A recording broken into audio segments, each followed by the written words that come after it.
As anticipated, everyone, the best game of the weekend. What a barn burner in Vegas. LSU, USC. USC comes out on top with a excellent offensive and defensive performance combination in the last 5 minutes of the game, outlasting LSU 27-20. Welcome to USC Postgame Live, right here at the Voice of College Football. Appreciate you stopping by. Leave those comments and questions there in the chat. Matt Zemek, Trojans Wire, standing by to provide his analysis, and we will get right to it. Again, USC and LSU, our focus, of course, coming off the best game of the weekend, the most important game of the weekend, we shall see. Of course, the Georgia win, the Michigan win, and of course, Notre Dame last night. Also huge wins for those programs, and Miami in particular on Saturday, but this could prove decisive for USC as they go forward. What we saw tonight was improved defense. I don't have concerns about either offense, and we'll focus a little bit more on USC since this is the USC postgame show. And again, Matt Zemek standing by from Trojans Wire, but more about the defensive improvement of both of these teams. Blake Baker leading the LSU defense coming in from Missouri. D'Anton Lynn from UCLA. We talked about it all off season. We wanted to see how it would play out. Yes, these two defenses were not playing vintage LSU, Jaden Daniels, Joe Burrow, and the LSU defense was not playing vintage Caleb Williams of 2022 in that USC offense, but these offenses are still exceptional. These are still exceptional offenses. All you had to do was watch the quarterback play and the playmaking ability in the open field to see that. All right, I'll go from top to bottom in regards to my observations of this game. A game, again, that there was a key turning point about midway through the fourth quarter that we will examine that turned out to be decisive. LSU had the opportunity to take control of this game. They did not. Credit USC for weathering the storm, and LSU was up a score and a possession. They were up a score and a possession, but it was USC that showed that they had the mental toughness to fight through adversity and the physical toughness when they were being worn down on defense at some points in the fourth quarter by John Emery and that LSU offensive line, that they persevered. So mental toughness, fighting through adversity, strength and conditioning improvement at USC coming through tonight. And again, that was most noticeable when they started to wear down in the fourth quarter and that LSU offensive line started to lean on USC. They didn't cave in. They fought back, and it was USC that was stronger along the defensive front, not in the first part of the fourth quarter, but in the latter part of the fourth quarter. All right, Zachariah Branch, of course, was phenomenal in this game, both as a pass receiver and a kick returner. He has been special in the return game, and now we see those glimpses of what we expect to see in the pass game, and just dump it off to him in the open field and let him make magic. He did that on several occasions. Both quarterbacks in what was their debuts as the starting quarterbacks, not just mopping up, just not filling in, just not closing out the season in bowl play, but their team. And as Brian Kelly stated it during the offseason, keys to the car. It's your car. You're going to take care of it better when it's your baby. Here are the keys. And both Garrett Nussmeier and Miller Moss were exceptional. Nussmeier was a little bit more outstanding early. Miller Moss more outstanding late. Nussmeier started to miss some throws in the fourth quarter. Moss just got better and better and better and better and better. How about that throw that he made with about 5 minutes left in the game during the game-winning drive? The one, well, there were so many, but the one I'm thinking of is when he had to throw off his back foot and he threw it sidearm, and the window that he fitted in to Jacoby Lane was ridiculous. Then he threw the touchdown pass, of course, and that was a thing of beauty. Miller Moss, we said it here just a few minutes ago, or just a few weeks ago. Other quarterbacks, i.e. Dylan Gabriel, have a bigger reputation, of course, Dylan Gabriel is going to finish this season unless he gets injured as the all-time passing leader in college football and the all-time touchdown leader.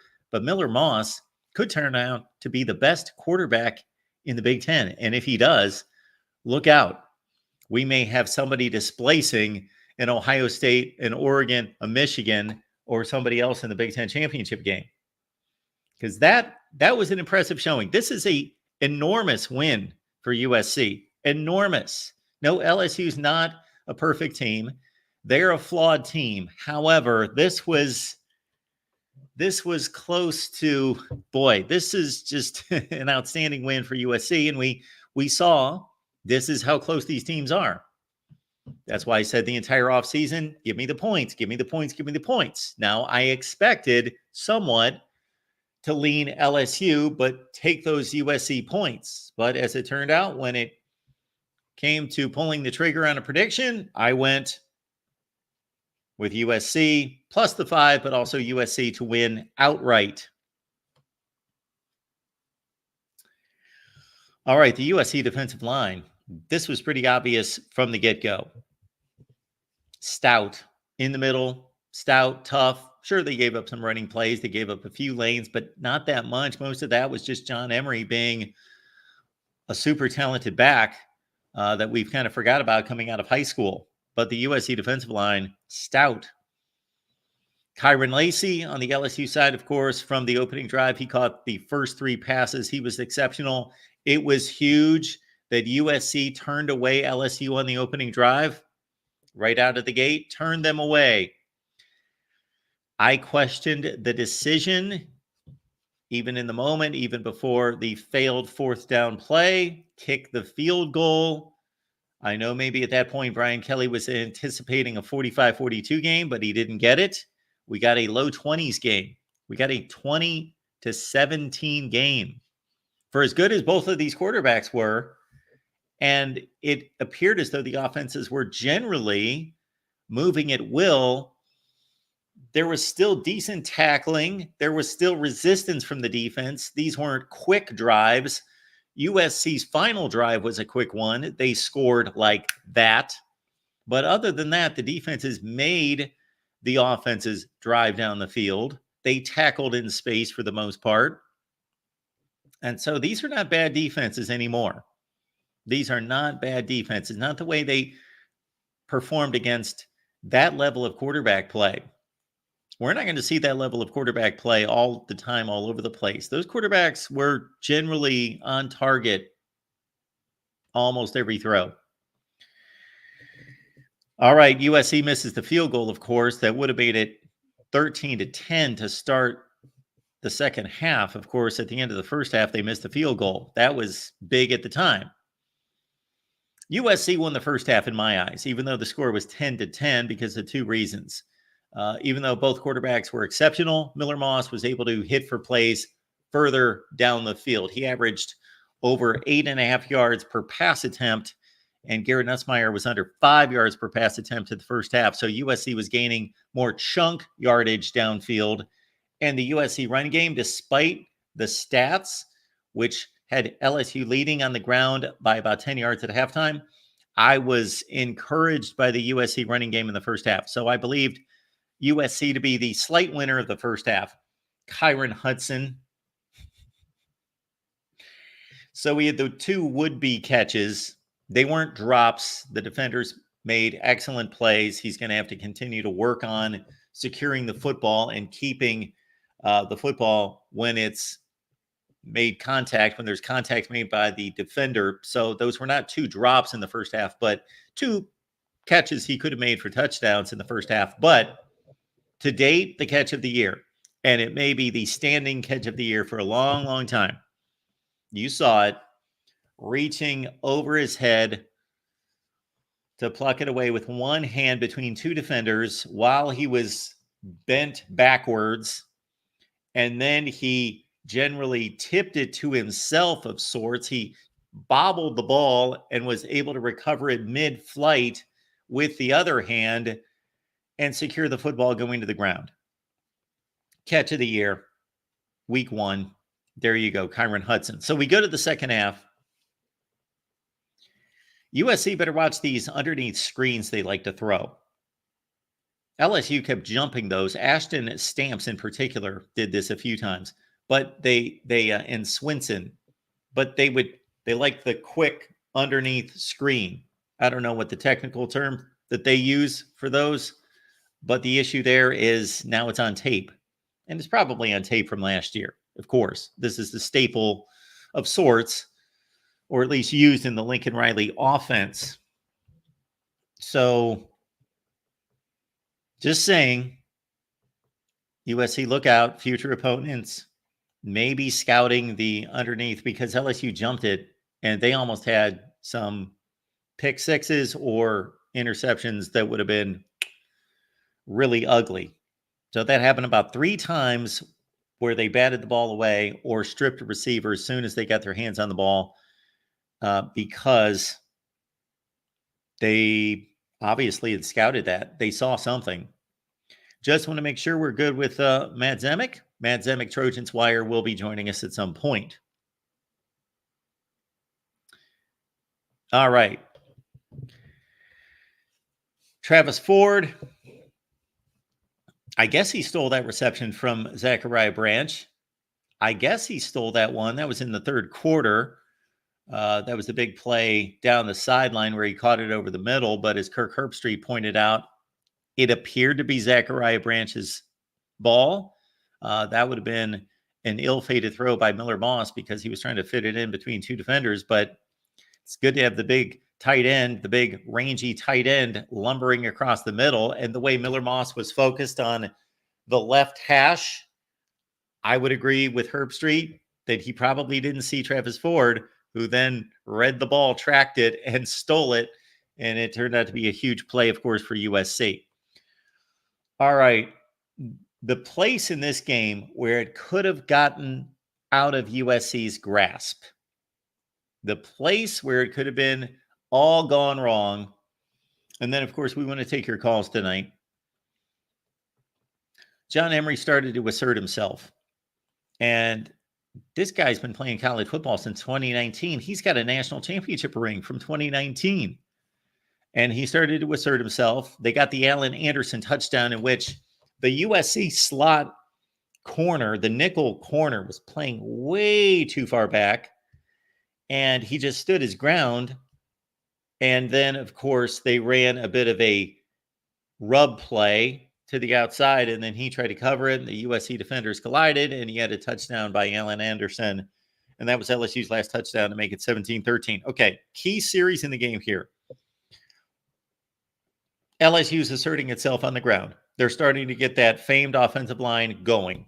John Emery's going. They're ripping up yardage consistently.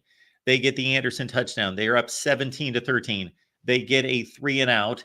And I thought the worst play call of the day by Lincoln Riley was when USC called that trick play, that end around, whatever they were trying to do there on a first down. So they're moving the football. Miller Moss is playing extremely well. No, they're not moving it that well on the ground, but it's pretty obvious that USC's wide receivers can get open or they can make contested catches, and Miller Moss can deliver the football. But USC decides to run a trick play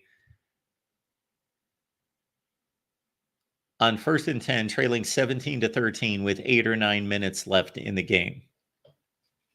Okay. That was not the smartest thing. Not just because it didn't work. It almost was a fumble going LSU's way. It was blown up. And, of course, USC had a punt. And so the big sequence there, of course, with 8 or 9 minutes left, was LSU's got the lead. They stopped USC 3-and-out. And USC had a punt, but USC held LSU. Then into the fourth quarter, score still 17-13. LSU starting to assert itself still with the run game with John Emery. And they stop USC. And then, of course, on that third down, or the fourth down play. So USC goes for it on 4th down. 8.5 minutes left to play. Xavier Jones gets the batted ball, and it was close to an interception. The other LSU defender almost secured the football, which would have been a pick at midfield, up by 4.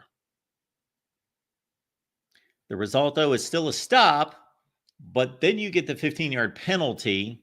You don't get all that interception yardage, and you get the 15-yard penalty against LSU. The player took his helmet off, I believe. Yes. And so you bury LSU, and that sets up the game-winning drive because you bury LSU, USC gets the stop, and, of course, Miller Moss takes over with, forgot to put the time left in the game in which Miller Moss and the USC offense took over. But anyway, Miller Moss was exceptional on the final drive, driving down the field, or the touchdown lead drive. Yeah, there was about 6 minutes on the clock. They drive down the field, and Moss throws that ridiculous ball that we just talked about over the top. Trajectory on the ball, beautiful. He just got better and better through the night. He started good and just got better and better and better. And then, of course, LSU comes down. The USC defense, despite giving up some big plays, they gave up the big play to Anderson across the middle, and he took it down the left sideline. And despite the one big play, like the 40-yard play, USC's defense, again, holds in the red zone. And this is defense in 2024. You're not going to shut down offenses with Garrett Nussmeier at quarterback and as talented as LSU, but you can stop them in the red zone with the game still on the line, and that's exactly USC's coverage. Jalen Smith in particular in the red zone, exceptional. Eric Gentry made some plays in the backfield to stop some runners. He came off the edge and clipped some runners from behind in some short yardage situations. So it was the USC defensive tackles, the defensive front, that did an exceptional job, but it was also Eric Gentry coming around the end many times because of his quickness and ranginess, his wingspan, able to clip a runner from behind and keep them from getting the first down. So LSU kicks the field goal 20-20, and then on down the field in what was a near perfect drive. And Kyron Hudson makes the exceptional play on the left sideline. Again, makes a remarkable catch. So he's got the catch of the year. Then he's got like the 4th or 5th best catch of the year on the left sideline. And it was all going to be left up to field goal kicking, or so we thought. And then Woody Marks said, to heck with that. Let's finish this baby off. And Herbstreit made a great catch on the LSU safety who was taken out of the game for the targeting on the Kyron Hudson play. They bring in Jordan Allen in replacing the starter. He overruns the play. He follows the tight end in motion from left to right and completely loses the traffic in front of him. And of course, Woody Marks scores the touchdown.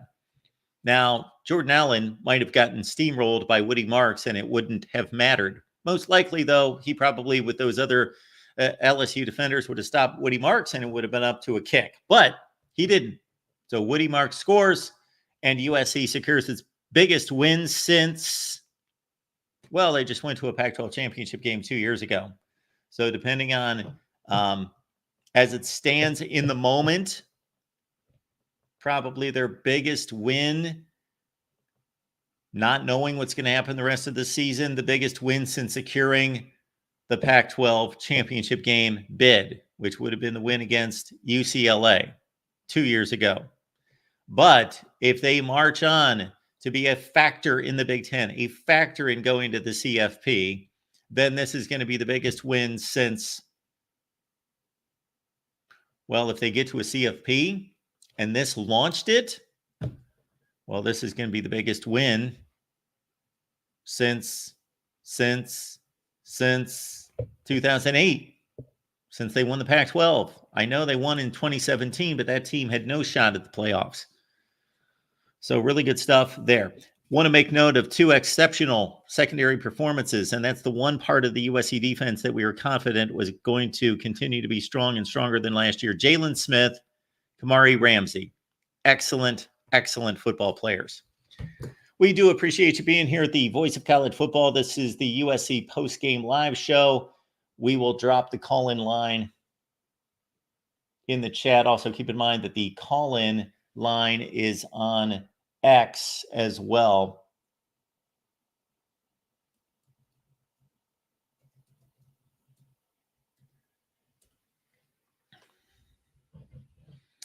We are hoping everything's good with Matt Zemek. And he should be joining us soon. Tim Prangley is one happy dude. Wouldn't you all love to be? We should have a video camera. That's what we should have asked of Tim. We should have said, you know what, Tim, we can understand if you blow it. We understand if USC blows it, then you need to have a quiet time on your trip back from Vegas. However, if they win it, you need to turn a camera on yourself. Need to turn the phone on you and we need to see it. All right, let's take your calls here at the Voice of College Football. Once again, USC wins over LSU 27-20. And this is a huge win for USC. And again, if this sparks a playoff run, to me, this is the biggest win since 2008. If this, as it stands right this second, this is the biggest win since beating UCLA 2 years ago to go to the Pac-12 championship game. All right. We've got the Aussie on the line. What's going on tonight? Megan, how are you? Happy Monday from the future. Oh my God, what a game. What about that game? I don't know if you saw my super chat, but I was the only USC fan in a group of LSU fans. Imagine the fun I have had. Can we... You know me, Mark, and you know what I'm talking about. Well, you had fun. Did you withhold yourself throughout the game and not brag it up until it was secure? I had an LSC fan in about halfway through the first quarter tell me that USC were going to drop off, fade out, and lose. Interestingly enough, in the fourth quarter, I did not hear from that LSU fan, unsurprisingly. But my question is, I went into this thinking no expectations, whatever happens, happens. Is this well, firstly, two-part question for you. Is this what we can expect from USC for the rest of the Big Ten? And have we put the Big Ten on notice for a championship win? I don't think we have yet, being week one. What say you? Okay. So there are teams that are capable of getting up for a big game, but then don't show the consistency to slug it out week after week after week after week. So that remains to be seen out of USC, whether they can bring this kind of effort the number of weeks that they're going to have to in the Big Ten, which is almost all of them. Mm-hmm.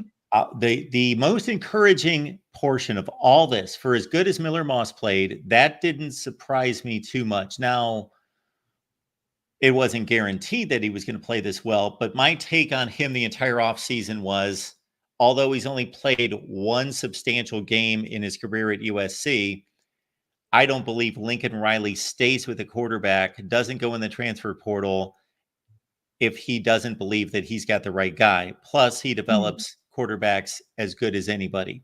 So I had very little doubt about Miller Moss, but there was still a question mark there. Yep. My biggest takeaway is that USC's defense ran up against a legitimate LSU offense.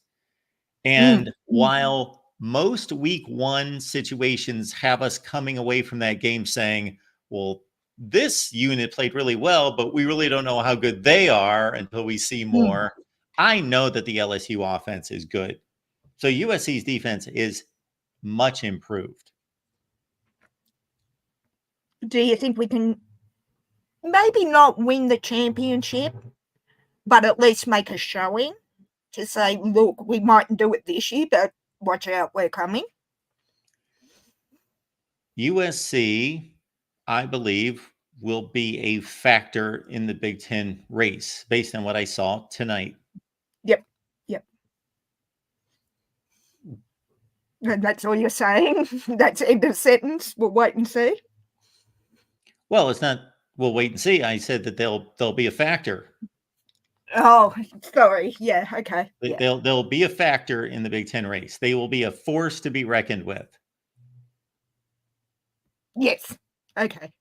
All right. Well, I'm going to jump down because I really need a cup of coffee and some lunch because I don't have a public holiday tomorrow. So I better let you get on with it. So, yeah. Yes, we Thanks, also Mark. have one ourselves here, so that's good. So Yes, enjoy your holiday. we don't have our Labor Day till October, so I've got a month to wait for mine. But yeah, okay, Mark, great to talk to you. Enjoy. Congratulations, Megan. Thanks for calling. Thanks, guys. Bye. Good to hear from Megan. That was awesome. USC fans, celebrate tonight. How much have you had to celebrate the last few years? Celebrate. Adam's checking in. Adam, welcome to the Voice of College Football. Hey, Mark, thanks for having me on. I'll be really quick. I just wanted to say a few things. Number one, D'Anton Lynn. He has done a fantastic job with this defense, and it showed tonight, and what a great hire he was. Number two, Miller Moss. I think Miller Moss is the next Drew Brees. An incredibly high football IQ, poised in the pocket, reads defenses, goes through his progressions, and is incredibly accurate. Number three, I got to give credit to Lincoln Riley. He made the necessary changes in the offseason when, we obviously didn't have the right defensive staff, and I give him credit for that and for a great offensive game plan. And I got to give credit to the whole team for their heart and their perseverance. Now, the last thing I'll say is I was wrong. I thought LSU would win 42-34. I own it. I'm proud of my alma mater, and go SC. Thanks, Adam. Those are some interesting takes, and I don't disagree with any of them. Certainly Miller Moss and Drew Brees, that's high praise, but I think that's a good comp. I'm going to say Miller Moss is the poor man's version of Drew Brees at this point. I'm not going to forecast anyone to throw for more yardage than anyone in NFL history, but yeah, I think that's a really good comp. I didn't know that he was that accurate. Yeah, well, I think nobody knew that. We didn't see him. So one of the things that stands out to me when I look at football players is football IQ and the intangibles, and you can't teach that. Miller Moss has it. He has a very high football IQ, and I'm just so proud of USC. I think they're going to have some tough games. Michigan's going to be very difficult, but this was a great start, and I want to just congratulate the coaching staff, the team, Miller Moss, and admit that I was way off. And it's kind of humbling, but in a good way. And I can't talk much more because my voice is going to go out because I was screaming at the TV for the last 2 hours. But thanks for having me on. Thanks, Adam. Appreciate you being here. All right. Have a great night. Congratulations. Thanks. Thank you. Miller Moss, Drew Brees. I can't argue with that. I can argue with the lofty status of NFL greatness. Of course, that may come. Who knows? But in terms of the comp, the comparison that Adam ran down, yes. When I watched Miller Moss dissect the Louisville defense in last year's bowl game, it wasn't the same as what I saw tonight. Miller Moss did not have to make his difficult throws against Louisville, unless I am forgetting from 8 months ago. But rewatching that game at some point, I thought that Miller Moss made the right throws. He made good throws. He looked in command. He looked poised, and Louisville's got a good defense. But I thought that USC's receivers pretty much just abused Louisville's secondary, and he just made basically routine throws. Tonight, he made the routine throws, and he made exceptional throws, and he was on it.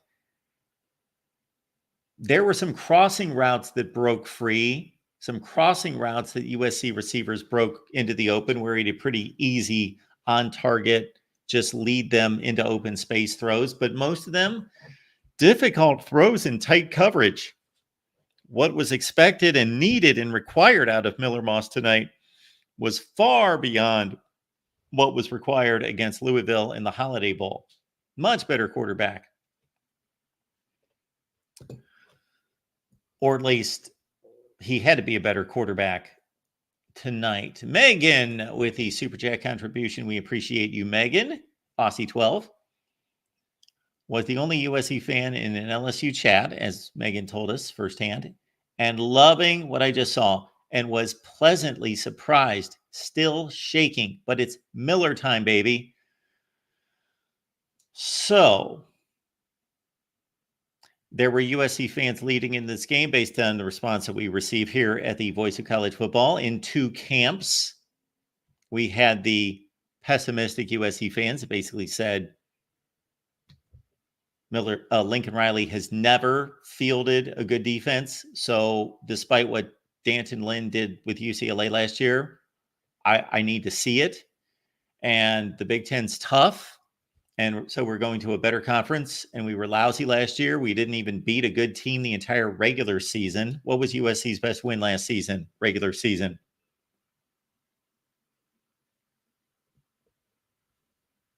I don't know. Cal.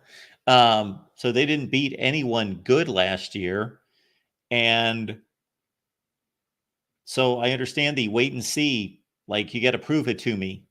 But then we had the USC fans, and we've got one of them on here every week, twice a week, Tim, who made it known. Okay, well, you got Lincoln Riley. He's a proven winner. You've got Miller Moss, who's not a proven winner. But if Lincoln Riley says, this is my guy, and he gets to work with him for as long as he has since he joined this team, since he took over the USC program, that he obviously trusts Miller Moss and believes that he's ready for this moment, ready for this season. And the guy can call plays just as good as anyone, if not better than anyone in the game. And now he has addressed the defense, and D'Anton Lynn showed what he showed, and they brought in all these players from the transfer portal who are fairly accomplished college football players. They've got a receiving core that's just about as good as anyone. So why not? And I got that point too. I got it. I was somewhere in the middle, because the probabilities usually lie somewhere in the middle.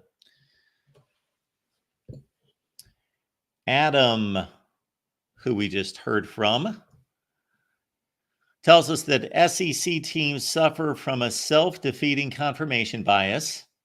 Well, they must not suffer from it too often because they win all the national championships. But anyway, a self-defeating confirmation bias that they are more physical and superior to non-SEC schools. They aren't. They just have more depth in terms of quality teams. USC both outsmarted and outplayed LSU. So this is obviously a night for USC to bask in defeating a good LSU team, a team that I would expect is a top 15 team in the nation. I've not changed my opinion has changed more on USC's favor than it has that LSU is not that good. My opinion of LSU has not changed much. If anything, I think they found something in John Emery, who you wouldn't think that they needed to find anything there, because John Emery's been playing college football since 2019, but he's never been the guy. And maybe he needs to be the guy at LSU. I think they actually found something there. And despite the passing accuracy of Miller Moss and a couple late fourth quarter runs from Woody Marks, the LSU defense stopped the USC run game. I don't have the stats. We'll pull them up in just a second. But LSU lost a football game, but of course they lost the first game of the year the last 2 years to Florida State, and they rebounded to play in an SEC championship game and finish roughly in the top 10 in the country, and then to go 10-3 last year, win a bowl game, and finish in the top 10 in the country. So season not over for LSU, although considering their SEC schedule, this is a big loss on the LSU side. In terms of everything that you had to say there, Adam, that's a lot of conjecture. I am not in the hearts and minds of SEC players to determine what they assume. I think that's a big assumption to make. And they have a track record to be able to assume that. I don't think that the SEC wins national championships because they've got a greater depth of quality teams, because obviously there's just one team at the top that wins. They have a better record than everyone else in terms of non-conference games and overall playoff and postseason performance because of what you're stating there. the depth of quality of teams.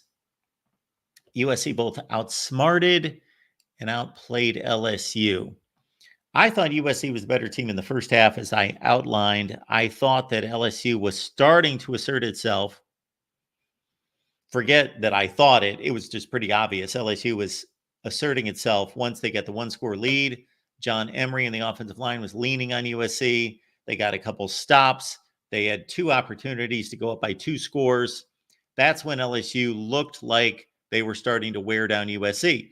But USC, to its credit, maybe the biggest takeaway of the entire game, above Miller Moss, above even the defensive improvement, the lack of breakdowns on defense, and the physical improvement, sturdiness of the USC defense might be the USC resilience. When they started to wear down, when they started to give in, when LSU started to assert its will, what happened? USC turned the tide back in their favor. That might be the most impressive narrative that I take away from this night. And we do appreciate you being here, the voice of college football. And I have provided just about all the analysis that I possibly can for the last 36 minutes. So if you've had to bear up with me, now we get the expert. Matt Zemek joins us, Trojans Wire. Matt, we appreciate you being here. What a night. And it wasn't late December back in 63. What a night for USC fans in 2024. Could you have written a more Hollywood script in Vegas for this game? You could not have done so. So that pretty spectacular. And I caught that tail end of what you were saying, Mark. You're 1,000% correct. That, it wasn't just that USC won, but the Trojans were teetering. They were, like LSU was just kind of leaning. And USC, it looked really grim midway through the fourth quarter. And, obviously USC left so many points on the scoreboard in the red zone first 3 quarters, easily could have had 24, 27. If USC's up 10, 13 points, which it could have been, some will say should have been, then LSU can't pound the ball with Emery. LSU can't, lean on its offensive line. The Trojans would have had the game exactly where they wanted, but because they didn't score enough, they left the door open. And so 17-13, USC's offense goes 3 and out. Woody Marks almost fumbles the ball with that idiotic lateral that he never should have lateraled. I mean, if LSU recovers that fumble, it's ball game. So it came really, really close to just completely falling apart for USC. And you're thinking, well, LSU is just going to kind of ride this wave to the end. Like it's all LSU. USC's strength and depth, kind of being tested, exposed. One could even say, it's all just the house of cards is all going to fall down. That defense just regroups and finds a backbone. And of course, outwardly, the first thing is we can tackle again. We can hit again. Imagine that. No more Alex Grinch. Guys actually knew how to tackle, knew how to finish hits, finish stops without, guys bouncing off them for 3 or 4 yards after the first point of contact. So obviously the physical toughness was there. But really, Mark, and you hinted at this, the mental toughness to not let this game spiral at that point. Regroup, short memory, erase the nightmarish 10 minutes that had just occurred with USC failing to get the hammerlock grip on the game, then LSU taking the lead, then LSU smothering USC's offense a few more times. Mentally weak teams, that's when they fold. And so as much as USC has physical toughness, man, what a display of mental toughness. The fight on mantra, it can be a cliche. This was the epitome of fighting on. When everything seemed lost, when everything seemed grim, that's when they redoubled their efforts. That's when they got stronger. That's when they found something extra. Oh my God. Like if you wanted evidence of a change in culture, right? We toss that word around so much in college football. Culture this, culture that. Culture's measured there. Middle of the fourth quarter, tidal wave sweeping against you. everything crashing and burning around you. It's like from a Rudyard Kipling poem, you know, when all is tumult and all is you know, about you, and you're lost. You know, I don't have the exact words, but that's from If, right? That's from his famous poem If. You know, if you can treat triumph and disaster just the same, like with the same spirit, the same resolute character, that's what USC brought to the table, you know? So everything was crashing down in that fourth quarter, and this team got tougher. Instead of shrinking, instead of wilting, it got tougher. It got better. And then Miller Moss, what more is there to say about Miller Moss? You know, one game does not a career make. We said that all off season about the Holiday Bowl. Okay, you win a bowl game, you know, after the end of a 7-5 season, interim coaching staffs and everything. You know, it was great. It was fun. It was a feel-good moment. This was the proving ground. What do you got against LSU, season opener, all the stakes, all the emotions, all the pressure? Miller time was the right time. I mean, there's just nothing more to be said. And he looked in control the whole game. Not to say that he was perfect. You know, he had some passes batted down repeatedly. That's going to be an issue for him. Making sure that he's picking a throwing lane and he's getting the ball over the defensive line. Like, that's an obvious thing for him to look at in film study, but really didn't make bad decisions. Like, he ate a sack in the red zone instead of throwing the ball up for grabs. Like, we didn't see him make those kinds of irresponsible throws that Caleb Williams made at times last season. Always in control, and then able to deliver in crunch time. I mean, like, if you were going to say, Miller Moss, here's a test. Miller Moss, here's another test. Like, just test after test after test kept being rolled out. Various different high stress, complicated situations came at him, you know, boom, boom, boom. And he had the answer every time when it really mattered. So, gosh darn it. I mean, like if you were just wanting to find a script or a scenario where USC answered so many questions, key questions, central questions. You know, the peripheral ones are important in their own right because, like, all the little details come together to form a winning football team. But, like, USC answered the biggest questions.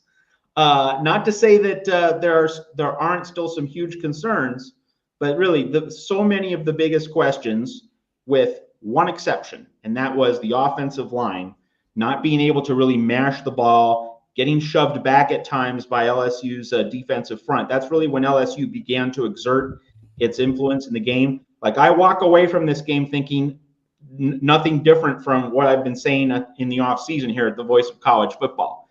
If the offensive line puts it together, if the offensive line reaches its potential, this team's going to be really good. And so to get through a game in which the offensive line, you know, wasn't terrible by any means, like, provided lots of good pass protection in situations when Miller Moss needed it. All right, that was really good. But, you know, the run blocking and at times getting pushed back into Miller Moss, like Elijah Page, you know, Miller Moss's hand got dinged up because he threw it against Elijah Page, who was getting thrown back into him. And you also had Alani Noah, you know, committing some false start penalties. There was some sloppiness there. I mean, every other unit really, you know, stepped up. Like, quarterback, we got it. Receivers, we got it. And of course, D'Anton Lynn's defense just could not have been any better realistically than it was. If that offensive line can take the next step in its evolution, this is a very, very well-rounded football team. And because Miller Moss is so composed and in control of situations, if that offensive line is not getting shoved backward into Miller Moss, and Moss gets a cleaner pocket and takes fewer hits than what he absorbed tonight, because he took a lot of hits after his throws. If USC's offensive line can just raise its game a few notches over the course of the season and be reasonably good against some of the tougher opponents on the slate, this is a playoff team. And you know, we obviously talked about beating LSU gives you a chance at the playoff.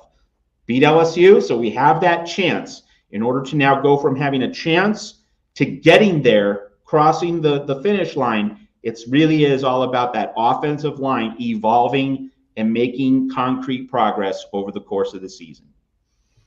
So you're right, Matt. When you joined us, I was at the culmination of all my points, and that was my closing point. And most important point was that when the tide was shifting, when LSU had gotten a couple consecutive stops, when they scored to take the lead at 17-13, when there was the Woody Marks fiasco that almost turned into complete disaster, when there was the near interception on the 4th down play, when the ball was batted up in the air and LSU almost picked it off, which would have set them up at midfield with a 1-score lead, USC fought through that adversity. When they could have thought, okay, here we go again. We've never won a game like this before for most of these players. They didn't cave in, proved to be mentally tough. My 2 biggest points out of a zillion that I've got listed here, but the 2 other big points also play into a few things that you've said. First and foremost, with Miller Moss, I separate this game from the bowl game for a few different reasons. Number one, although this LSU defense was just as bad as USC's was last year, they are obviously improved themselves. This is not a bad defense on the LSU side. What I saw out of Miller Moss in the bowl game was a guy that was taking advantage of his wide receivers abusing the other secondary. He did not make the difficult throws because he wasn't required to make them in the bowl game that he made tonight. I saw a quarterback who stepped on the field and was good to start and generally just got better, and was making extremely difficult throws under duress, under tight coverage. And so he was lights out. And then back to the defense, it was pretty evident right away in the first quarter that they're bigger, they're stronger, they're sturdier up front. They learned how to tackle, as you mentioned. But also, we don't necessarily, I don't think, coming off of this week 1 game, have to be playing that chicken and egg game where, okay, well, this unit played well, but how good was the unit that they played in week 1? We're going to have to see how good they are because we really don't know. Was it USC's defense is better, or maybe LSU's offense really isn't that good? I have little doubt that LSU has a good offense. I think that this was USC's defense playing just that good. I think LSU has a really good offense. Garrett Nussmeier actually looked for a good portion of the first half, for as good as Miller Moss was playing, Garrett Nussmeier was actually playing better for much of the game. So I think he's a good quarterback. They have excellent receivers. They've got that offensive line. I think they're a bit thin at running back, although John Emery was asserting himself in the second half. So this USC defensive improvement, it's only 1 game, but I have confidence LSU has the personnel on offense to legitimize this USC defensive effort. Totally agree with that. I mean, LSU has a lot of dudes. Like Emery's a dude, Lacey's a dude. There are some guys with significant. Mason Taylor. Yes, Taylor. Those are guys with significant top-end athleticism, right? They're very strong. They're very fast. They have so much power and explosion in their games. Yeah, and of course, this is probably the best offensive line that USC is going to go against all season. And one of the really central themes of this game, I don't know if you have a precise statistical breakdown, but it was something that it stood out fairly obviously for me watching this game. When LSU got into 3rd and 3 or shorter, regularly converted, because you just need to throw a little short rollout, to a wide receiver, and USC wants to take away the deep ball. More on that in a little bit.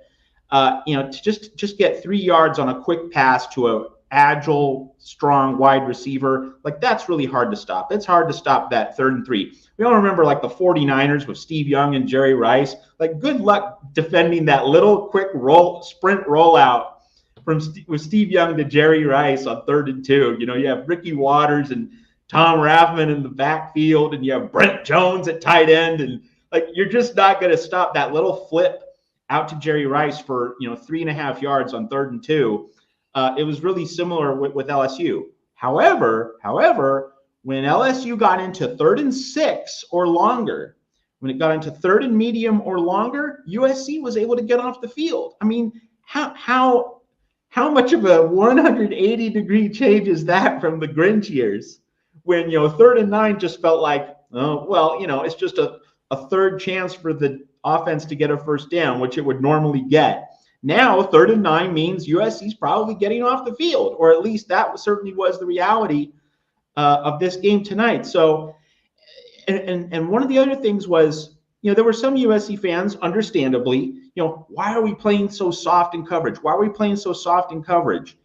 And it does bring to mind the Oregon game last year when USC corners were, like 12 yards off the ball. Bo Nix had easy pitches and catches. But the thing is, USC didn't tackle after the catch. USC didn't make sure hits and stops against Oregon pass catchers or ball carriers. So the end product was still really bad. But when you have a defense that now does wrap up, that does make the hit, that does stop someone cold, the guy catches the ball 4 yards down the field, he gains 4 yards. He doesn't gain 6. He doesn't gain 8. He's getting just 4. When that happens, you can then afford to sit back, right? You can afford to play soft, knowing that, all right, we'll give you a few yards, we'll give you a few first downs. That's not the measurement of a successful drive. It's, can you score a touchdown against us? And so USC played the game defensively the way I thought it should. Don't get beaten deep. Don't give up the home run, right? Like, that's how games can spiral out of control. You want to make Garrett Nussmeier throw 10 passes to score on you. And as it turned out, I mean, as well as Nussmeier played, and he piled up the yards, and he piled up the completions, and he piled up the first downs, it was hard for LSU to score touchdowns. They scored just 20 points. They scored just 2 touchdowns. Like, you are doing your job. So the stat sheet looked great for Nussmeier in the first half. But I was telling USC fans on Twitter, we gave up just 10 points. Like, you big picture, like, that's what you want. You're doing amazing, sweetie. That is exactly the goal. You limit the other team's points. Let them have yards. Let them have first downs. Not that they're irrelevant, but hierarchy of priorities, right? That some stats are more meaningful than others. And yards can be cotton candy, right? Empty calories. We'll give you dinks and dunks, but when you get into the red zone, you're not going to be able to finish off a drive. So that's the way D'Anton Lynn played it. I thought it was the perfect strategy. And like the proof is in the pudding. 20 points allowed to an offense with an elite line, with 2 tackles that are projected to be first-round NFL draft picks, receivers that are dudes at a university which cranks out receivers like nobody's business. If you're holding LSU to 20 points, like, you're not only are you doing your job, you're doing your job exceedingly well.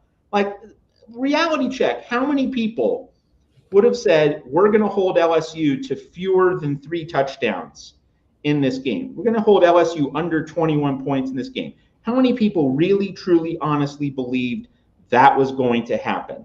So I think the strategy was great. And you also have to realize, and this is why we're all optimistic at USC tonight, is that when you go into the Big Ten, like, the task should be, one would think, easier than it was tonight against LSU. Not just because of the talent that LSU has at wide receiver, but also because this defense is going to grow. Like, this was week 1. There was no, last year USC didn't play a really big game until Notre Dame in October. But this year, the big game was right off the bat. And USC was able to hold up in this week 1 cauldron.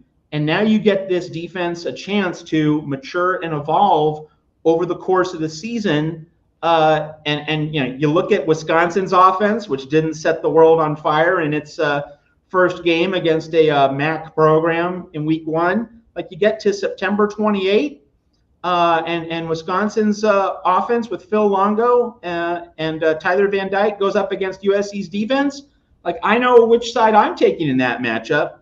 And you look at other teams in the Big Ten that struggled on offense in week one, like when USC goes to Minnesota in early October. Am I going to be worried about that Minnesota passing game against this D'Anton Lynn USC defense? I don't think so. So, USC is going to play opponents not as skilled as LSU tonight, Penn State being an obvious exception, Notre Dame being a potential exception at the end of the year because Riley Leonard can run the ball in ways that most of the quarterbacks USC is facing in 2024 will not. But most of the time, most of the games, USC's defense will play offenses that are less skilled than tonight, and it will have more time to grow into the D'Anton Lynn system. You had Matt Entz coaching up the linebackers, like Mason Cobb's technique and his finishing of tackling night and day from Alex Grinch under Matt Entz. And the USC secondary, it's a kind of ironic. The touchdown that USC gave up in the first half, Achille Arnold was in position. Like he should have made a play on the ball in the end zone. He seemed to lose track of the ball, but like he was in the right spot. So Doug Belk had that USC secondary in the right spot. So all three levels, like this group of 11 was coached well. You saw all the advances in technique, fundamentals, positioning, pre-snap reads, everything. Like this defensive staff is as advertised, and you're going to put it against opponents not as skilled as LSU was. So that really points to this team's upside on defense. We appreciate you being here at the Voice of College Football. Matt and I got psyched up for this one. We knew we would had a good game on our hands, as I teed it up last week a number of times. The best game of the weekend. I did, to be clear, say many times, though, that if I could only watch one game, yes, I did say Notre Dame and Texas A&M, but I said that this would be the best game of the weekend. I thought that the Notre Dame game for them was the most important game for anybody on the national scene. And here we are. And by looking at our predictions, Matt, I think we both settled in the same spot when it was time to pull the trigger. While we both, it appeared based on our conversations throughout the offseason, really liked USC in the points, we thought, well, there's a lot to overcome, a lot of improvement to be made. Vegas must know what they're talking about. LSU's probably going to win the game, but just continuing to analyze and set up the matchups, we both went with USC to win this game outright when push came to shove. Yes, and I think it's because you and I were both aware. I mean, and also Tim Prangley, who, by the way, he was in Vegas. What a game for him to be able to cover for Trojans Wire. So happy for Tim that he got that experience. But we all saw how good D'Anton Lynn and Eric Henderson, woof woof, dog work, Matt Entz, Doug Belk, and let's not forget, Taylor Mays is able to coach this secondary because of the limits on the restrictions of on-field in-practice coaches. We can't emphasize that enough. There are the limits on coaches on the practice field and in the stadium have been lifted. So Taylor Mays a year ago, in this situation against LSU would not have been in the stadium. Taylor Mays tonight in the stadium. And so Taylor Mays helping Doug Belk with the secondary. And let's remember, that USC secondary got better at tackling in the Holiday Bowl with Taylor Mays in charge in an interim capacity. We can't forget Taylor Mays and his role in shaping up this USC secondary and being a helpmate for Doug Belk with that secondary. So you put all of those pieces together, that is something that we could see. We could see these coaches knowing what they were doing, which we could not say about Alex Grinch. We could also not say that about Dante Williams. Dante Williams was a great recruiter, but he couldn't coach his way out of a wet paper bag. And a lot of Trojans in the first 2 years of the Lincoln Riley era, like, hey, I thought about saying not to toot my own horn, but you know what? I'm tooting my own horn. I'm just going to say it directly. Like, I I clashed with a number of USC fans about the merits and value of Dante Williams. Is the value of his recruiting worth the non-value of his coaching? And I was adamant in saying, you know what, you can't be amateur hour. You got to be able to walk and chew gum at the same time. You have to be able to recruit well and teach the position well. And Dante Williams did not teach the position well. And I emphasized a lot in January, February, March, the first months and weeks with this new defensive coaching staff on board. I emphasized a lot here at the Voice of College Football on our Monday shows with you, Mark, that not only was USC getting this really good defensive staff coming in, but not having Grinch and not having Dante Williams, addition by subtraction. And so I pointed to this triple stack. The triple stack was the addition by subtraction, no more Grinch, no more Williams, the addition by addition, the new defensive staff, and addition by retention, Taylor Mays. So USC had addition in 3 different flavors. You could call it the chocolate, vanilla, and strawberry of this USC defensive staff. Addition in 3 different, but all very meaningful manifestations. And so we could see that, and that's why you and I both picked USC to win this game. Eddie Chase, we appreciate your contribution, sir. Eddie says right here, just so happy and maybe relieved to see USC defense be tough and not worst ever by the Grinch that stole defense. Man, he sucks. Fight on. Eddie, thank you and congratulations. We appreciate the contribution. USC wins over LSU 27-20. Brian Kelly 0-3 in openers at LSU, and USC gets off to a big start with a win against a flawed team, but still a talented LSU team that is still, in my eyes, a top 15 team in the country. Russ Campbell, appreciate you stopping by here at the Voice of College Football. Thank you for your contribution as well. Lynn and Henry should text Justice Terry and Isaiah Gibson a gif of an open door and a beautiful. We have left the call-in line link in the chat. We appreciate that we've been running anywhere between 600 and 650 people watching between the 2 channels. So we are simulcasting on the main channel and also on the USC channel as well. Thank you for being here. We do, for those of you who don't join us on a regular basis, we've got a USC show every Tuesday night. Don't know what we're going to do this week since we, of course, have a Monday game and not a Saturday game, but typically on game week throughout the season. Tuesday night, it's at 7 p.m. Pacific time, our USC Trojan Conquest live show. And then Matt and Tim get together on Thursday night for the big call-in show in which you and your calls are the headliners. So again, Tuesday and Thursday with USC live shows right here at the Voice of College Football.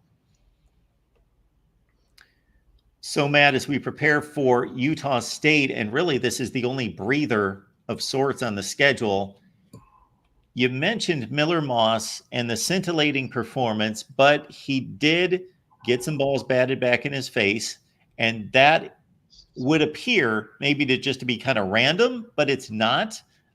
Most of the time, that is a skill set that a quarterback needs to develop, which seems ridiculous that they would have to actually keep track of potential defensive linemen getting in their face while they're trying to navigate everything else. But it is a skill set that they've got to process at the same time.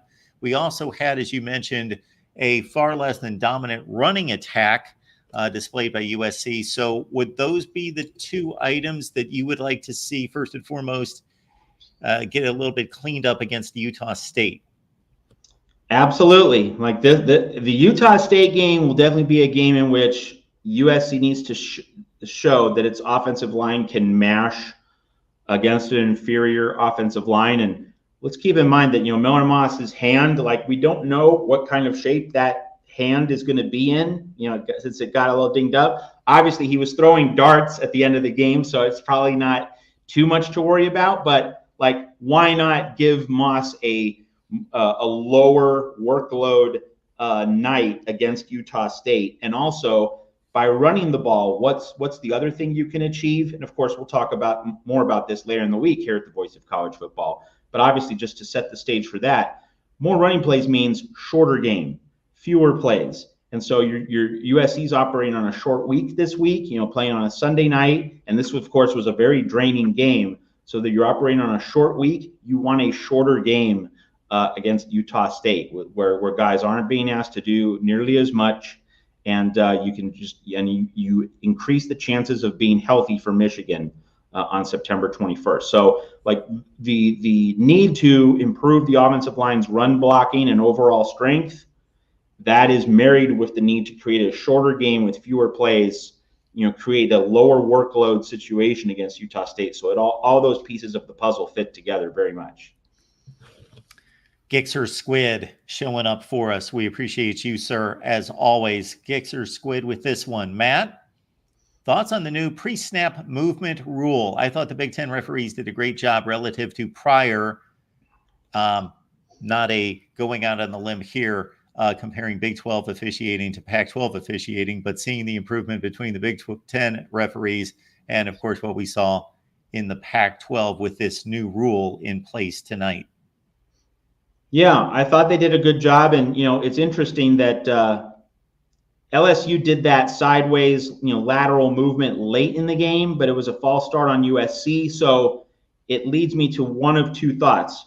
Were LSU players verbalizing a movement the first time? Was that the disconcertion that made it a delay of game on LSU and a penalty on LSU? And then there wasn't that vocalization the second time? Or did they call false start on that second one late in the game because they missed a USC false start on the play before? Was that a makeup call? I'm not sure. But all in all, I think the officiating crew did fine. Yeah, and hey, is this life in the Big Ten? Is this our new normal? Like, there were no officiating outrages in this game. There was not one instance in which there was a call where, oh no, USC got jobbed. So that was certainly fun. That was certainly pleasant. But yes, the officiating crew did a good job. There was nothing that you could look at and say, whoa, they clearly blew that. Like that was awful. Kind of like the way the crew in the Notre Dame A&M game, like Riley Leonard gets the first down by half a yard, and for some reason they not only mark him short, but then replay didn't reverse it. That was wild. So in this game, smooth sailing. Maybe this is what happens when you leave amateur hour in the Pac-12. There was a similar issue actually in the Penn State-West Virginia game on a ball spot that made absolutely no sense. It was one of the worst ball spots I've ever seen, and it was not cleaned up by replay.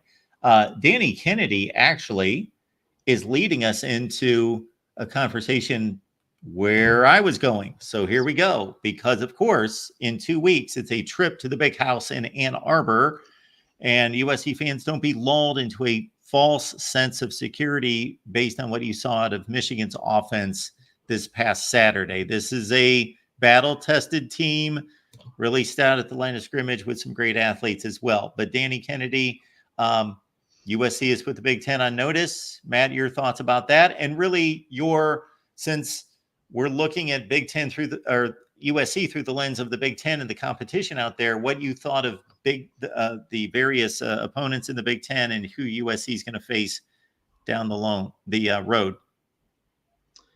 So not to overreact to week one, but by golly, I mean, Oregon leading Idaho by 3 points in the fourth quarter in Autzen, 3? Like that's astounding. And like Dylan Gabriel completed over 40 passes, and yet Oregon wasn't scoring. Like that's just the weirdest thing. So I didn't see that game, right? Because it was a cupcake game. I wasn't focused on it, but wow, like that's pretty crazy. And not to cut you off, Matt, as soon as I saw that score coupled with Dylan Gabriel's line, I immediately went to the box score and the play-by-play to figure out, because usually I'm thinking, okay, when you've got a quarterback completing 41 of 49 for almost 400 yards and they score 17 points against Idaho, or 24 points, but only had 17 late in the game against Idaho, I'm envisioning like 80-yard drives in which they kept fumbling inside the 10, or Idaho was going on 8-minute drives, but then Oregon would stop that. Well,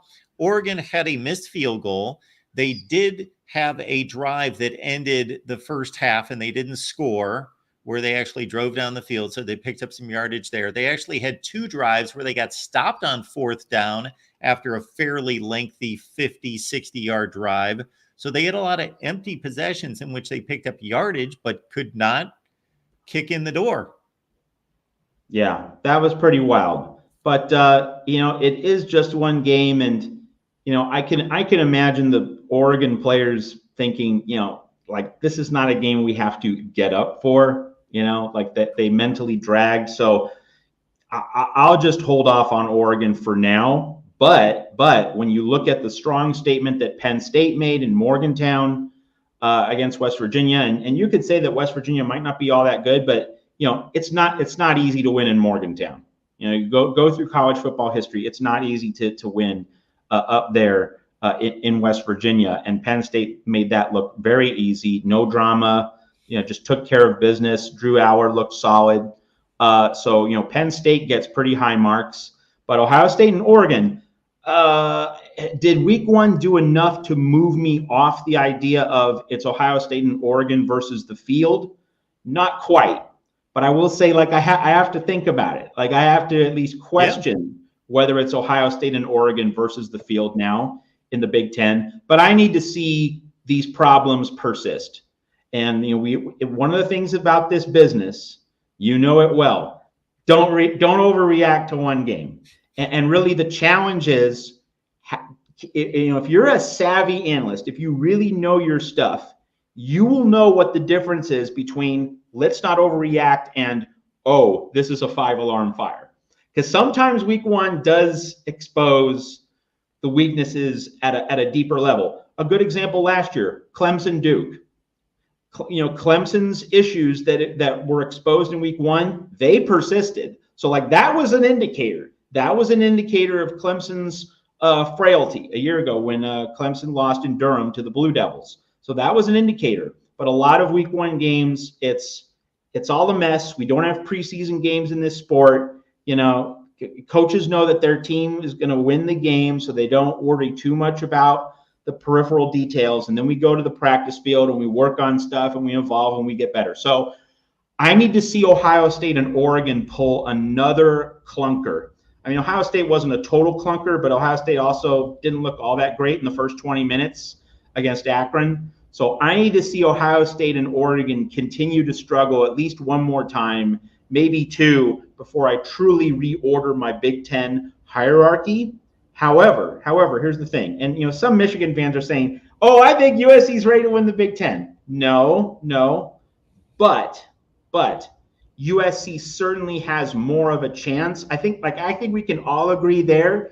USC certainly has more of a chance to win the Big Ten than we thought going into the season. I think that's a pretty modest statement to make, that USC is much more in the mix. I think before the season, it was probably Oregon, Ohio State, and then, Michigan, Penn State, maybe USC and Iowa, but like USC was probably not solidly in the top 3. All right. Oregon, Ohio State 1 and 2, Penn State 3rd, and then it was a jumble of Michigan, Iowa, USC 4, 5, and 6. You can pick the order. It might have been different for some compared to others, but USC was probably a little bit below the top tier, not quite ready to be on the same plane as the big boys. Right now, I wouldn't say USC is on the same plane, but if you wanted to make that claim, you would now have a lot of credible, solid evidence to be able to make that claim. So, like, the gap between USC and Ohio State, Oregon definitely shrank. There's no question about that. Now, will that gap remain small? Will that gap continue to shrink even more? We're going to find out. But, like, this idea that there's Ohio State and Oregon up here and USC down here in a distant second tier of the Big Ten, it's now much more of a jumble. It's now much more of an even, balanced reality. For now, like, this is subject to change. And let's highlight your top 25 that makes sense, right? I was always reshuffling it every week. Like, the idea that this is now some fixed truth that's going to remain in place for the next 12 weeks. No, It's just, what did we see in week 1? And then week 2 could completely reset our expectations, our awareness, our understanding. Week 3 could scramble the eggs just as much, if not more so. But right now, the gap between USC and Ohio State, Oregon shrank. And Penn State, kind of lift. You could say that Penn State, I think, is right there with Ohio State and Oregon at the top of the Big Ten. And then with Michigan, well, we get that Texas game. We'll learn a ton about Michigan against Texas. And then we can, that'll set the table for USC Michigan a couple weeks later. Case in point, Matt, of course, going into this season, Oregon, I believe, ranked to number 3 in the coaches and the AP poll. Number 3 in the country. USC's at number 23. USC just defeated a really good football team that's in the top 15 in the country. Oregon struggled mightily against an FCS team. What is going to happen to Oregon this week in the major polls? They might slip a spot or 2. Exactly. Maybe. Exactly. And USC is going to jump maybe to 14 or 15. 15. Yeah. Okay, folks, if you've not seen my top 25, that actually makes sense. I'm not going to spoil it, but it's going to look nothing like that. Yep. That's right. Totally. I don't know exactly what it's going to look like, but it's based on results, and then it's based on performance, meaning the result is the win or the loss. Number 2 is the performance. Like if Georgia would have beaten Clemson 34-31, that's going to be evaluated differently than the curb stomping that they put on against Clemson on Saturday. Yeah, and like this is the poisonous aspect of college football polls as long as you and I have been alive. It's that the pollsters, for whatever reason, they just have these baked in positions and more specifically, these baked in starting points, and everything flows from the starting point. And pollsters are not willing to reset each week. They stick with that starting point, in the preseason polls, and the pieces move based on that, not based on a fresh empirical observation of what goes on each week. So yeah, cards on the table.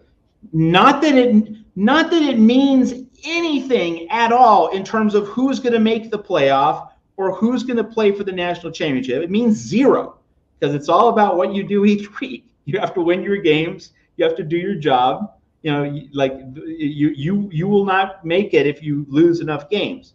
All right. But for what it's worth, it's a small breadcrumb of discussion. But for what it's worth, USC should obviously be ranked in the top 5. Obviously, like 0 question. If we are doing this in terms of logic, in terms of empirical observation, in terms of quantifying and measuring top teams, good wins, road, home, neutral site, etc. And Oregon shouldn't be in the top 25, frankly. If you're in a tight game with Idaho at home, you shouldn't be ranked. But before any Duck fans in the chat here at the Voice of College Football get angry with me, if Oregon beats Ohio State on October 12th and is unbeaten, you'll be number 2, number 1. You'll be in the top 2, top 3, no question about it. No one is going to argue with it. So it's just that a lot of people feel uncomfortable with, well, we can't move a team down 20 spots one week and then up 20 spots the next, as though there's some kind of law against that. No, actually, that's the point. And this is why I love you, Mark. You've said, like, if Rutgers and Kansas have the best wins of the week in college football, put them 1 and 2. No one's getting hurt. You're just measuring that week. That's it. You're not predicting what's going to happen next week. You're not predicting what's going to happen 3 weeks from now. You're not predicting what's going to happen 2 months from now. You're not predicting the playoff either. You're just evaluating 1 week of football, for the love of God. And for some reason, people get upset about that because change makes them uncomfortable. Doing things in a way that's different from what they're used to, from what is perceived as normal, it gets people really unsettled and really hot and bothered. It gets under the collar. But that's how we should do it. And that's why the Mark Rogers top 25, that makes sense, makes Mark a pillar of college football logic here at the Voice of College Football. We appreciate that, Matt. And again, just to back up your point, I'm going to be evaluating whether Ohio State and Oregon had 2 of the top 25 wins on the week. And if I don't evaluate, I can't answer that question right now. I've got to run through every game in college football. And if they didn't, again, it's not the end of the world, but I will get an onslaught on Tuesday. I know that. Case in point, everyone, just take this into account. I'm just plucking a score out of the air. North Carolina went to Minnesota. Is Minnesota a great football team? Of course not. But it's a capable football team with Power 5 level players. North Carolina, that is a better win than what Oregon pulled off against Idaho. North Carolina is going to be ranked ahead of Oregon. The Ohio State game, I'm going to have to do a lot of weighing of that. They eventually destroyed a very horrible team. I think I'm going to weight the North Carolina win above them too, because I tend to go with strength of opponent higher than just demolishing Furman as Ole Miss did, for example. So just be ready, folks, because I get I take it on every year, but it's fun. I just hope that the people in our audience become comfortable with this. Like, just because something isn't normally done or is not done, is done in a way other than what you're used to, that doesn't make it inherently bad or worse, right? Let's just step back and think about it. Is this a better way than doing it the way it always is, with baked in starting points dictating who's ranked higher over the course of the season, as though what you do a season ago should have any merit or relevance to what happens this year? I mean, it's not, here's another pet peeve. It's not, oh, would this team be favored over that team on a neutral field? I hate that as a measurement. I mean, for the love of God, if you're favored by 27 points and you win by only 6, if Vegas spreads are a legitimate talking point, and again, I don't think they are, or at least I don't think they should be. If Vegas spreads are a legitimate measurement, okay, are you covering spreads every week? Like, is that going to be the new normal in terms of how we measure what you do? And keep in mind that whether you cover a spread or not, first off, are you covering it by 1 point or are you covering it by 21? And second, like, are you covering it because you dominated, or are you covering it because some crazy stuff happened that Scott Van Pelt's going to mention on Bad Beats with Stanford Steve? So, getting into that whole point spread thing, it's what have you done and how good are your opponents and where did the game happen, home, neutral, away? That is what we should be evaluating each week. And again, we're not saying that the rankings on September 7th should dictate the rankings on September 21st. That's actually part of the whole point. The rankings shouldn't dictate what happens 3 weeks from now, a month from now, but we're conditioned to them having an effect. We are conditioned and used to the rankings 1 week kind of having this stasis, this gravitational pull that remains in effect. And I mean, you go back to the classic example of this point, Auburn being 17th in the preseason 2004 poll. If Auburn was instead Alabama, it would have been ranked a lot higher. It would have been in the top 2. But because Auburn was 17 and Oklahoma and USC had those higher positions, that's why Auburn was not selected for the national championship game in the 2004 season. And some people will say, wait a minute, Auburn played Citadel. Well, Alabama, we've seen Alabama, LSU, other SEC champions play cupcakes against the FCS, and they weren't punished for it. So like, Auburn kind of got singled out because it wasn't LSU, it wasn't Alabama, in much the same way that TCU got excluded in 2014 because, if that was Oklahoma on the helmet, that team's getting in. But because it was TCU, not a national brand, nope, didn't have the same pull in the boardroom with the ESPN. So all of this is to say we should just be evaluating on the merits. That's what Mark Rogers does. We shouldn't get caught up in point spreads, who would be favored, who's likely to win. It's just evaluating the content and quality of what you've done to this point, which has no bearing on what the resume is going to look like 3 weeks or 3 months from now.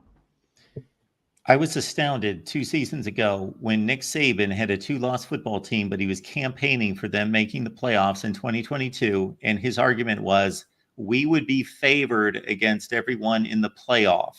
Can you imagine a reporter standing up to ask Nick Saban a question in a news conference saying, well, what do you say to your audience concerning your Vegas odds, in which Vegas says that you would be the underdog against all the playoff teams and therefore you shouldn't be in the playoffs? Could you I couldn't believe what I was hearing when Nick Saban was going to Vegas odds to try to prove his playoff point. And the other factor in this resume comparison that people get uptight about is if, let's say, a team is number 4, let's say Oregon's 4 and Ohio State's 7, and Oregon plays Stanford back in the old days in the previous schedule, and they struggle against a 1-6 Stanford team, and Ohio State goes out and they obliterate Penn State, who's a top 10 team. Well, that changes the resume considerably. That doesn't mean you're always behind who you're behind. Liken it to a sales team, let's say, and your quota is $5,000 in sales every month. Let's say you go out and you have a great month of $5,500 in sales, but somebody blows it out of the water and they sell $12,000 worth. Well, they're going to eclipse you on the rankings meter. This is all fluid, folks. It's a resume ranking here at the Voice of College Football. We've got Slide checking in. We appreciate you, Slide, who says, thank you, Danton Lynn. Defense wins championships. Fight on, SC. All right. We so much appreciate all of you. Tim and Matt get together on Thursday nights for the call-in show. So you guys take center stage with your calls on Thursday night. And of course, throughout the season, our adjusted time is Matt, Tim, and I with Trojan Conquest Live on Tuesdays. Don't exactly know what we're going to do this particular week since we're just coming off a win in a Monday night game. Actually, my plan tomorrow is to travel out to Florida State and set up in Tallahassee and do some shows out there tomorrow prior to the game. We've got a little setup there. I believe I've made enough connections to get a little setup at a tailgate to do some live streams out just outside of Doak Campbell Stadium. So that should be fun. Matt, we appreciate you. Of course, we want to know what's in store with this big win under the belt for USC at Trojans Wire. Oh, man. Do I have a late night tonight? But hey, it's for the best possible reasons, right? Just so much to write about. What's already up on our website is, social media reaction on a generic level, but also Miller Moss, looking at the various dimensions of his game, how he didn't wilt. He was always in command of the offense. He stepped up in week 1 the way other quarterbacks in college football didn't. That he did this without a running game, on and on and on. Just looking at the various details of this special performance by Miller Moss, and then we're gonna run through so many other things. We're gonna talk Tim Prangley, and by the way, I stepped away for 2 minutes during the show. Someone messed with Tim Prangley's laptop in the stadium in Las Vegas. So shame on you, whoever did that. So Tim's going to drive home to Los Angeles, and he'll, go to his home base. He'll get another computer, and he'll file some stories Monday night, Tuesday morning. So you'll get coverage from him. He did talk to the USC assistant coaches and how the players really trusted in them, and not knowing how this was all going to look against LSU, they had faith in these new coaches, and that faith was certainly rewarded. So that's coming at you from Tim Prangley. Not tonight because of the broken laptop that someone else messed with, but he'll have that soon enough. Probably Monday night, Tuesday morning, maybe toward the middle of the week. But then I'm going to go through a number of storylines as well. So Tim's going to be writing about the defense. I'm going to be writing about this guy. You might have heard about him. His name is Lincoln Riley. And people were shoveling a whole lot of dirt on his college football grave, on his coaching career, is that he didn't know jack squat. I'm going to talk about that. And of course, Lincoln Riley did make several mistakes. I'm going to mention that. Like, I'm not going to, avoid mentioning all the game management debacles and also how he managed the ends of each half. So he did make some mistakes, but this guy with quarterbacks, he is the number one quarterback whisperer in college football, hands down. There's just no question about it that this guy knows how to mold quarterbacks into leaders and high IQ performers. So there's that, and there's also the simple reason that he found religion. He had his Saul on the road to Damascus moment with Alex Grinch, and he didn't just hire anyone. Some bums off the street. Like, he could have hired Todd Orlando. We all know how bad Todd Orlando was, before Alex Grinch. No, he went out and got really good credentialed guys, and emphasis on guys, plural, that it wasn't just hiring D'Anton Lynn. It was surrounding him with Matt Entz, who coached the linebackers well, Doug Belk, Taylor Mays, as I've mentioned before, Sean Nua as well. Like, he got a complete staff. That part has not received nearly as much recognition, but the nation got a taste of that tonight.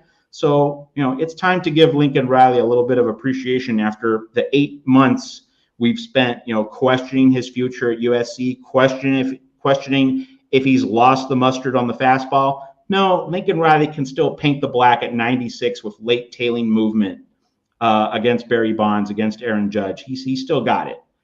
So that's also going to be part of my continuing coverage through the night and into the morning.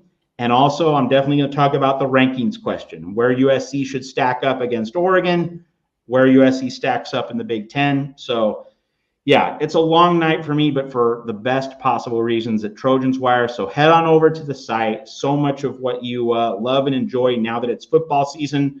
We're no longer speculating, right? We now have actual stuff to talk about, and it's good stuff. It's great stuff at USC after this really special win tonight.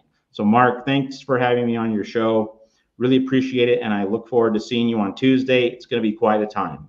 Matt, as we bid adieu, I just checked your picks. Matt went 8-3 against the spread on his 12-pack with the Florida State-Boston College game yet to be played.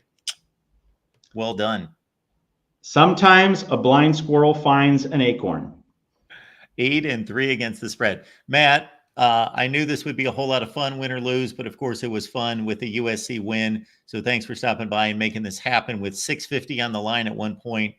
Great USC live show with you, and it'll be great to get together with Tim. I'm sure he will still be on cloud 9. Horrible to hear about what happened to his laptop. Can't understand people. I have given up trying. But Matt, as always, it's always a pleasure and an honor, sir. Go to work and don't stay up too late. Make sure you get your rest, you. Well, some nights in this business, and you know this as well as anyone, some nights you don't get to eat. Like, I haven't eaten since, I think, 11 a.m., and I don't expect that I'll be eating until maybe 11 a.m. tomorrow. So grab something. I'll have a drink. Okay. I will have some fruit juice. And plenty of water. Yes, fruit juice is good too. Yes. Before I sign off, head over to Trojans Wire. Tell your friends about Trojans Wire, because now, you know what? Now we're not just flinging stuff against a wall to fill content. Now we're actually talking about the team. This is when you want to be at Trojans Wire. And of course, if USC makes the playoff, folks, we could be entering a period of several months in which we have a college football playoff football team and a women's Final Four basketball team. This could be a golden period these next several months at Trojans Wire. Hop on board now before the bandwagon gets too full. And maybe I shouldn't plant the seed, but I saw it posted probably 15 times in the chat. For us purists in college football, Ohio State, Oregon, there's really, they're great, talented football teams, but Ohio State, USC Big Ten championship game, oh,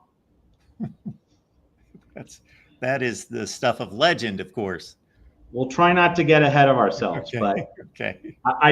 but I would be lying if I said I didn't entertain the thought.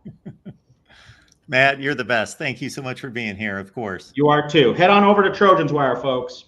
Good night. Absolutely. we will remind everyone that I'm going to be at Doe Campbell Stadium coming up on on Monday. I've lost track. It's Sunday night. Yes, on Monday, Labor Day, I'm going to make a 4-hour trip to Doe Campbell Stadium. So we hope that's going to turn out.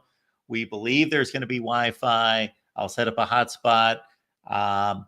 Plenty of food and tailgating for me, apparently, but we will speak to you from Doe Campbell Stadium, Florida State, and Boston College on Monday.